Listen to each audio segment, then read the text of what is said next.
Foi a ida pro vestiário, né? Vamos falar disso. Vamos começar desse jogo, então?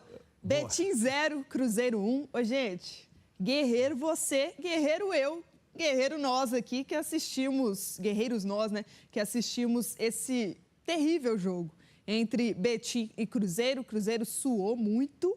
Esse gol aí anulado, né? Por impedimento, que eu acho que não existiu. Mas, enfim...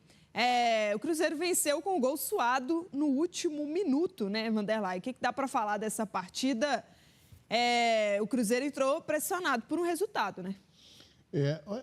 O que eu estou observando é que ele falou que ia manter a estrutura, que ia tentar ir mudança. Não, ele fez mudanças radicais. Então, a gente percebe que nesse jogo aí, a maneira dele jogar, quando ele bota o da Costa, né? Que ele coloca o centroavante, a maneira dele jogar, e realmente, assim, o Cruzeiro, um time apático, um time sem muita determinação como ele tinha. Então, a gente não pode esperar muito desse jeito. Mas ganhou, 1-0, salvou, mas ridículo para mim a atuação do Cruzeiro em relação ao Betim. O campo também não ajudou muito, mas eu acho que o Cruzeiro tinha que ter uma atuação melhor, sabe? Ele tinha que estar com uma desenvoltura melhor dentro de campo, os jogadores ter um comando mais forte durante a partida. Se olhar para os caras estão com uma postura diferente. Eu acho que ele, por exemplo, ele podia ter escalado o Vidalba, foi escalar o menino, machucou, né? Não, o Vidalba tá fora ainda, né? Não, mas ele já tá bom. Mas acho que precoce ainda, né? Não, mas pelo que eu entendi, ele tá bom. Agora, machucou o Jonas. Agora o outro vai ter que jogar de qualquer jeito, né? Sim. Se não te botar o João Marcelo. Mas vamos aguardar e, infelizmente, esse ano nós vamos sofrer com isso. Com essa dificuldade, sabe? Porque o Campeonato Mineiro, junto com o Brasileiro, junto com preparação, então, juntou, embolou tudo. Então, eu tô vendo aí, tem jogador machucando aí. Eu avisei, não avisei? Sim.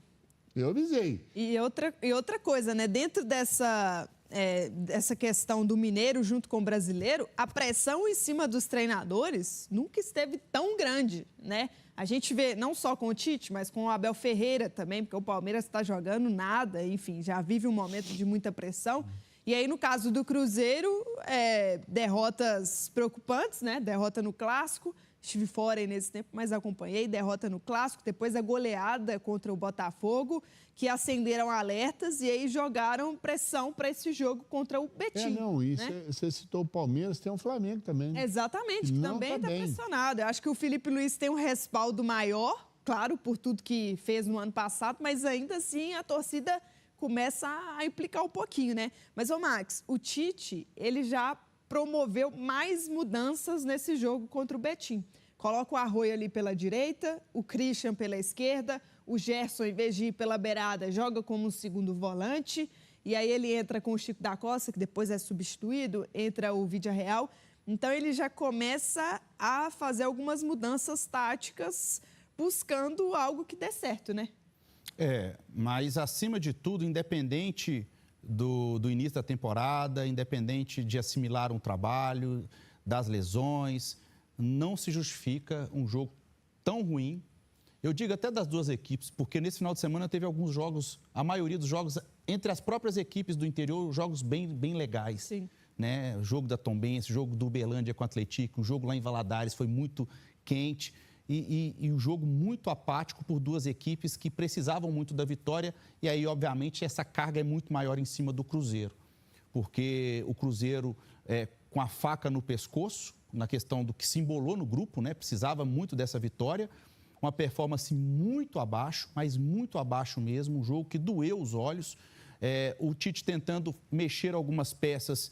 E é um cemitério de ideias. Porque isso aí reforça para mim uma tese que é muito óbvia. É impressionante, parece que cada temporada piora a necessidade de se ter um grande treinador.